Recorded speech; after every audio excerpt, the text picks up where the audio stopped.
Welcome back to Troll Time. I'm your host, Ivan D. Curtis, aka the Troll King. And this is a show where we talk about sports, movies, or anything thought provoking. Unfortunately, the WNBA season has come to an end, but we won't stop bringing you the news here and there as it breaks. We'll also be talking about opening night in the NBA. Hoops never sleeps over here. Glad to have my road dog A Willie back, man. What's going on, A Willie? Hey man, I'm just happy to be on this side and able to talk. I'm sad that the W season is over. We got a lot to get into, but I'm excited to get into these other sports, man. And your boy ain't been sleeping well because I've been trying to get back on the men, man. I can't be having these bags under my eyes. I gotta look good for these women out here. right, right, man. I'm single, bro. You got the ultimate skincare routine, man. That I need to get some parts of. But anyway, man, I had Nicholas Gartrell filled in for you while you was gone. He covered some games. Now I'm glad to have you back as we talk about what went on in Game 5. Game 5 was no different than any of the other games that was played throughout the series. We was guaranteed a movie every time these teams matched up. Of course, the WNBA Finals took place on Sunday, Game 5, between New York Liberty and Minnesota Lynx. After overtime, New York Liberty prevailed 67-62.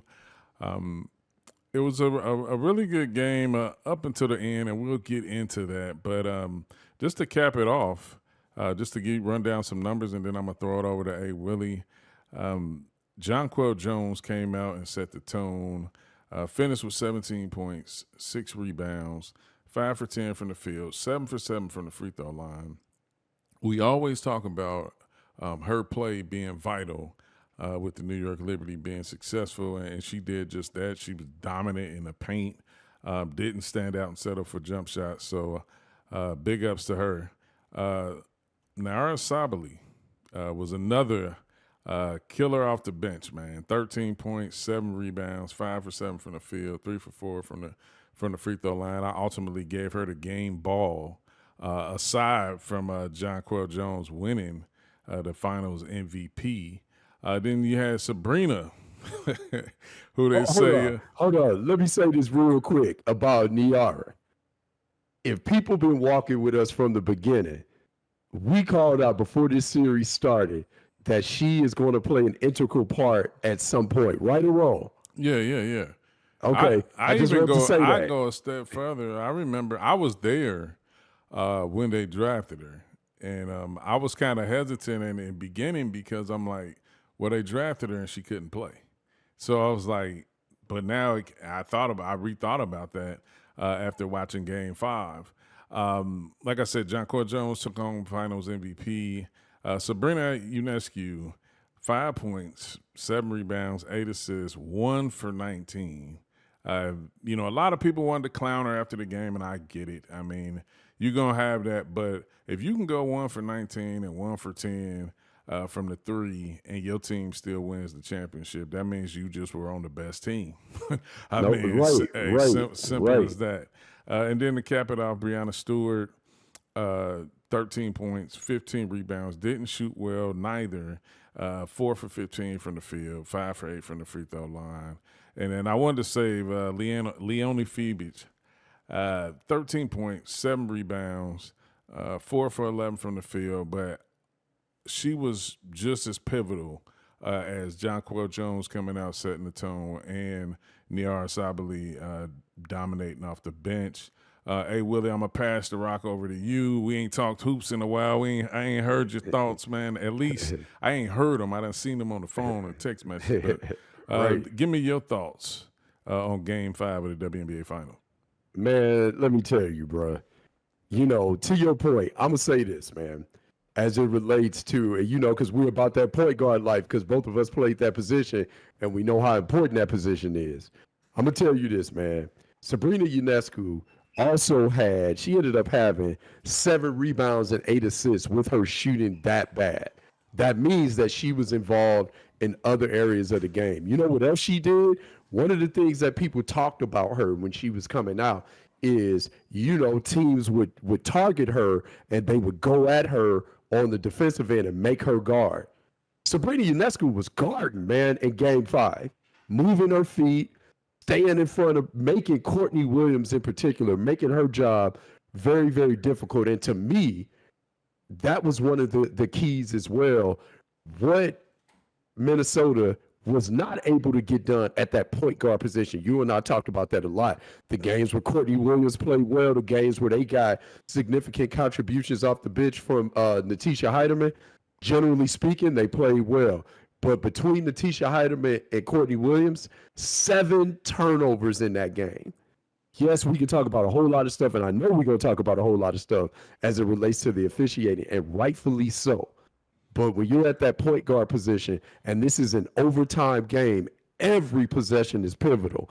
And when you have the 7 turnovers from that point guard position, when both of them, when Minnesota's rolling, when Minnesota's playing well, they're giving you positive contributions to go along with Nafisa Collier, the human baby doll, then you have a chance to win if you Minnesota, man. But again, the other thing that was really compelling as well, you know what this felt like? When you have a team in overtime win, OG, and they only score 67 points, what we always talk about, give me that 90s type of love. We just had a 90s game in game 5 of the WNBA Finals. And everybody was here for it. The ratings were up. So don't tell me all this stuff, man, that if certain players aren't playing, people aren't going to watch, or you have to do all these crazy things to a tight score. We just saw 2 teams score 67 and 62 points respectively in overtime. And it was compelling as hell to watch, man. No, I agree. I agree. I mean, the only part about it was we got a treat. I mean, right down to the end of the game, and then it was the ultimate foul call on Elena Smith, which Oh my if gosh. if you look at the video or if you see numerous pics, the block, and I know people will say, well, don't let it come down to the officials, but it's hard to say that when you're up and your player makes a great play. That kind of changes everything. And then also when you're talking about the 2 best teams, where there wasn't a ton of blowouts in this series. So they were neck and neck most of the time. So it was always going to come down to a 1 or 2, maybe 3 possession game to seal it. So it was just disheartening that the refs kind of got into it at the end, and you seen all kind of narratives go out there. You got the commissioner had on the New York themed dress and everything like that. Go New York, go. And then you got the tweet. You got the tweet by the WNBA saying the trophy is where it belongs, and that ultimately got deleted, I believe. So just a lot of different things out there, but I was just disappointed on how that part of it ended because I felt like it was a great game. I felt like Elena Smith made a great play, and ultimately, Cheryl Reeves, she had some feelings. We was hot. Yeah, she had some feelings in a post game presser that I'm gonna let play. And then we'll talk about it. But it definitely was something that was, she was upset. But at the same time, I want to say this: she was honest about it. She was honest in her feelings and her opinions. And most of the time, as a coach or as a player, it's a no-win situation because if you're honest about it and it's deemed negative, then now you're the bad guy or you're the bad woman or whatever. But so it was me preferably, I'd rather for somebody to speak their mind and be honest about it, and no matter how it sounds. But I'm gonna play the clip. It's a 2-minute clip. I'm gonna play it and then we'll talk about it. I know all the headlines will be Reeve cries foul. Bring it on, right? Bring it on, because this shit was stolen from us. bring it on. Coach, when you make a comment like that, what do you say to your ladies on the team about how to process this? Well, we talked about it, we know we could have done some things right, but you shouldn't have to overcome to that extent. This shit ain't that hard. Officiating it's not that hard. When someone is being held, be consistent. If you don't want to hold it one, then don't call it the other. Be consistent. Every team asked for that, right? Sandy asked for that last game. So 3 of the games in the series, we're talking about the same damn thing, right? So I tell these guys, for whatever reason it didn't work out, right? It just doesn't feel right that you lose a series with that level of discrepancy, and we don't have a team that whines and complains and, all that stuff. And, sometimes it probably hurts us. Maybe being a little more, I don't know, something. But I just think that, you have a star player like Fee, I don't get it. I don't get how she can be held and go to the basket and get hit. And then a marginal, at best, sends their best player to the free throw line. That's tough. It's tough to swallow. Just like our 2016 championship that was lost, officiating, missing a shot clock violation. This sucks. This is for a championship, right? For both teams. Let them decide it. What contact is legal should be the same for both teams. This isn't that hard. And so it's disappointing. Congratulations to the Liberty on their first championship. Been around, I don't know, how long has the league been around? 28 years? It took them 28 years. Congrats to them. We were that close to our 5th. Just didn't happen, right?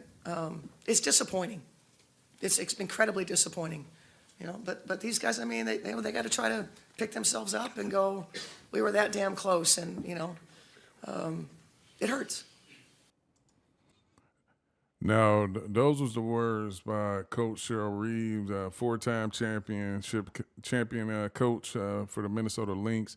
Now, basically, Willie, she was just running down the fact of the contact, between amongst teams, and how one seemed valid and one seemed invalid as far as the physical nature of the fouls that was being called.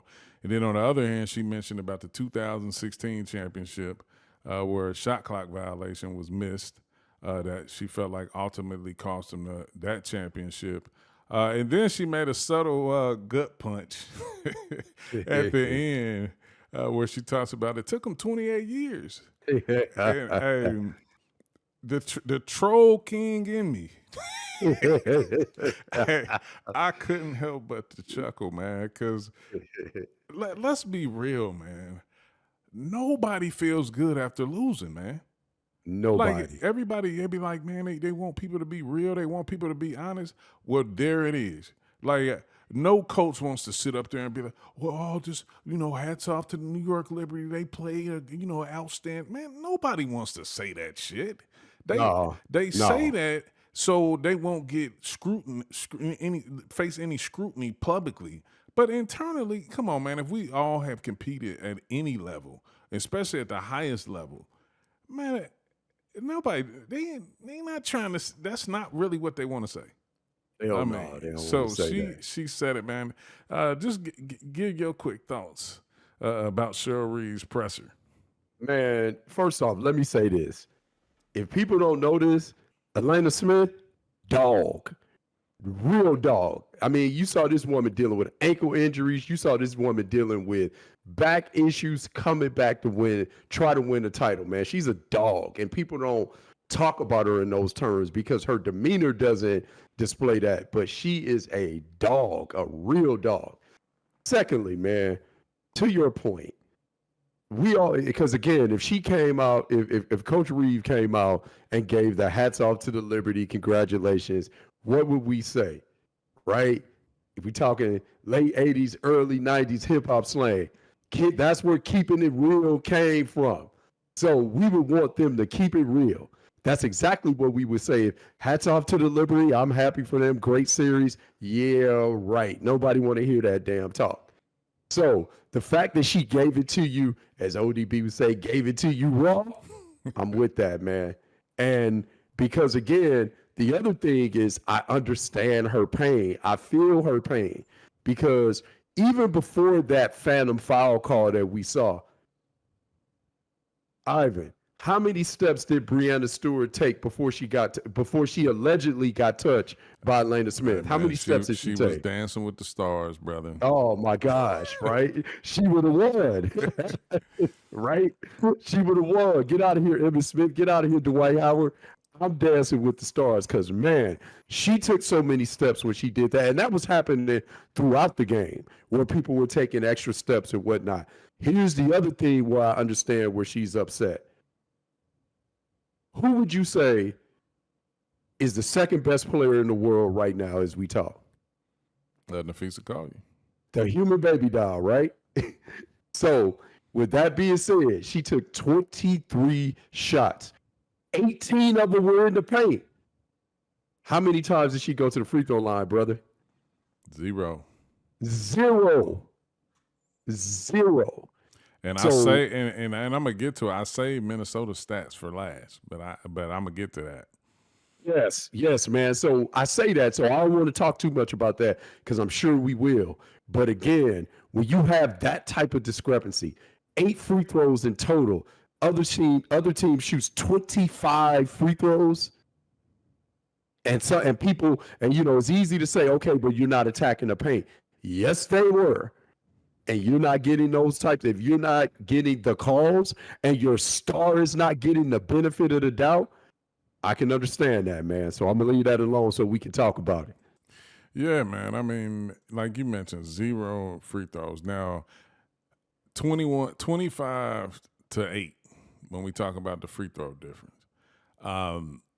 Nafisa Collier, she didn't go to the line, but it probably would have looked worse if she wouldn't have. She was making some of the shots where she was getting fouled, Right. so it didn't look as bad. But it could have been worse if she wasn't making her shots. Now she finished with 22 points, 7 rebounds, 2 blocks, 1 steal. Kayla McBride, she finished with 21 points, 5 rebounds, 5 assists, 4 steals. She definitely saved the best for last because she came on. Now, aside from those two, and this is where they hit rock bottom, is because Courtney Williams 4 points. Now, if you would have told me like that Courtney Williams was only going to score 4 points and nobody else hit double figures, I'm thinking that Liberty would have blew them out. No question. Great So point. they still had a shot. Now Kayla McBride, she shot and made. She was 6 for 6 from the free throw line. Now that was 6. One person took 6 free throws out of the 8. So it's like. Bridget Carlton didn't have a great game 5, of course. Elena, like you mentioned, Elena Smith was battling every injury. She was the female Bill Walton out there, literally. Yeah. So and still, managed to contribute 6 points, 8 rebounds. But aside from Natisha Heidemann scoring 6 points, they got no other production from the bench. Didn't only went Uhas played 9 minutes, and Zeladine, I always mess her name up, but Zandalasini, yeah. She played 6 minutes, and not too much contribution. The only part that I was really disappointed about with Minnesota, and this was something that wasn't typical, was the turnovers. Yeah. Like, the turnovers for them. I mean, because the way they play, they had 16 turnovers. And that arguably was the difference in the game because down the stretch, Nafisa Collier wasn't even touching the ball, and they weren't even getting shot attempts. It was just turnovers, man. And I don't know, it was just something that you wasn't used to seeing. But, I mean, of course, there always has to be a winner and there has to be a loser. But it just wasn't characteristic for how they play. I thought, me personally, I felt like down the stretch, Nafisa Collier should have touched the rock every trip. Got to. Every trip. Now, because in one breath, you can't say this is my star player, and then in crunch time, she don't even touch the ball. Yeah. Now, I was talking to somebody on the book on Facebook, and they were saying, like, well, maybe she was fatigued. I said, well, maybe, but when you watch down the stretch, you didn't see any effort through their sets or anything for her to get the ball. So I will never know if she was fatigued because nothing. You can typically Minnesota runs a open floor offense with a lot of on ball screening, off ball screening, cutting and that. So they eventually get the ball who they want to get it to, whether it's her getting it in the mid post or her getting it on the block. That she eventually exploits the mismatch. She got a lot. I felt like they should have stuck with Kayla McBride and Courtney Williams with Nafisa in the pick and roll because she was getting a lot of her points in the pick and roll. It was a stretch early when she scored that. I think she had 14 and a half. 6 of those were pick and rolls, like just easy pick and roll action, getting layups. And I felt like because really she's unguardable. I'm not even going to start a war just yet, but we say number 2 because ultimately Asia Wilson won MVP. But if we're looking at overall game and impact, it's I could close my eyes and pick either one and I'd be satisfied. I agree with that. So I agree with that. But yeah, it's just like I said, it was a tough stretch for Minnesota. I'm right. I didn't realize so many people didn't like Cheryl Reed, but I guess I'm a fan of people like that. I mean, Man, she can coach, man. She can coach. Well, honestly, we sitting here talking about them in the finals, and most people said this was supposed to be a rebuild. Like, man, that woman can coach, man. And she's the GM there. That woman can coach, man. That was the main thing. I like the way she put the roster together to put them in a situation. And then I even flip it over because me and you had these talks before because I felt like New York last year, they were lacking. And ultimately, they went out and got some pieces. And the main piece being Phoebus, like, who is a big-time pickup. I mean, at 6'4", and we're talking about it. She could eventually be the future of the New York Liberty. I mean, because we can't fool ourselves forever. Like a lot of players, because players in the WNBA's career span is not the same as the NBA because they play way more basketball than players in the NBA. They're playing 2 seasons in one, while the NBA players are damn near playing a half a season, and we're gonna get to them later. But they play half a season, then they fucking load management the other half. So they fresh. So they but yeah, like she could be the future of the New York Liberty. I mean, Stewie, I'm sure she got some more prime years left in her, but we ain't talking a 5 or 6 year range. And Sabrina, I think, is on the cusp of hitting her prime. So I think that the future of the Liberty is in good hands. This is Sandy Brondello's second championship. She won a championship earlier in her career with Phoenix. Just a great finals, man, at the end of the day. Even with all that being said, I mean, it didn't disappoint. It was pure entertainment and, kind of bittersweet. To cap it off from the playoff run by Nafisa Collier, man. Most points in a single postseason. Most points in a playoff game where she tied that record. Most steals in the WNBA Finals Series. Most steals and blocks in a single postseason. Only player in WNBA history to average 40 points per game in any series.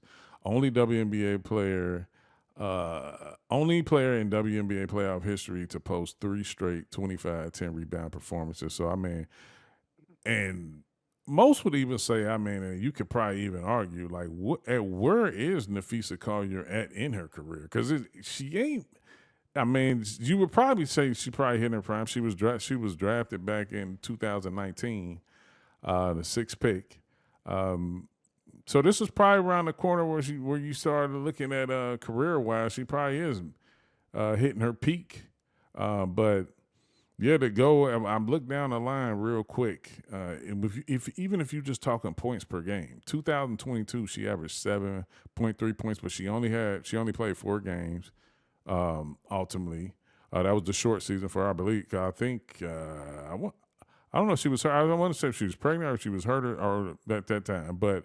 Then you look at the bounce back, 21.5 points per game, 20.4 points per game in 23 and 24.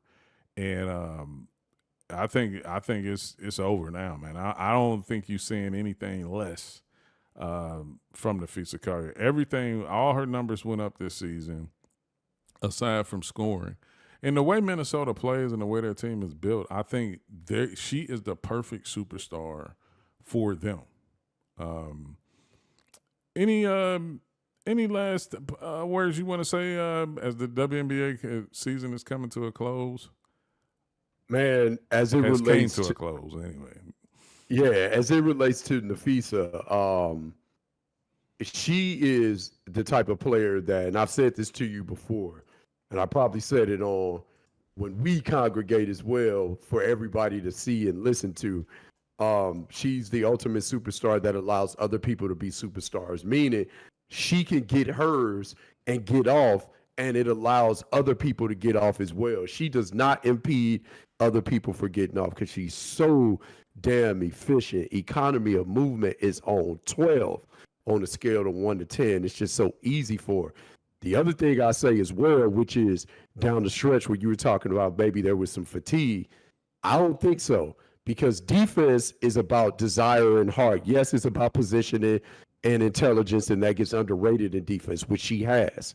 But man, the amount of deflections, the amount of steals, the amount of all those different things, altering shots, altering passing lanes, even if she doesn't get the steal, she gets her hands on everything, and she was doing that down the stretch. If you fatigued, you ain't doing that. So she was certainly on the defensive end trying to sell out. Man, this is great to see, to watch her. Again, like you said, she has the perfect temperament. I think that's the perfect temperament for any franchise, because if you ever feel like you want to take some possessions off and you look over and you see 2-4, the human baby doll, doing what she's doing, and she is in the conversation to be the best player in the world, your ass better not take no possessions off, especially defensively, because she ain't even got to say nothing. What's understood doesn't need to be said. You just watch her, and you better step it up, man. So I'm pretty excited about next year. I know there's going to be some movement with free agency. This is going to be a pretty good draft as well that I know we're going to talk about. So, man, I'm excited, man. I'm really excited. Well, good talk, say Willie. And if you can see on the screen now, we got the 2024-25 NBA season kicks off tonight, 7:30 p.m. You got Boston, you got New York at Boston, and then at 10 p.m. you got Minnesota and Los Angeles. We're gonna cover the NBA. Look at me about to say WNBA. I ain't fully got it out my system, but I definitely don't. But we gonna cover the NBA in spots, kind of how we do NFL and college football, because there's so many games in the NBA, and let's be real, we don't give a damn about all the games. Like, I mean, we watching the main hitters, and tonight is 2 hitters. You got New York with a revamped roster. Going into Boston, who will be, doing their ring ceremony and everything like that. And then you got Minnesota traveling to Los Angeles, where, of course, now Minnesota team look a little bit different, but they got a rising star, of course, Anthony Edwards. And then you got the Lakers trying to find their way, and then most of the attention to be centered around if Bronny and LeBron is going to hit the court at the same time. But I just want to get your quick thoughts on these 2 games that we got tonight.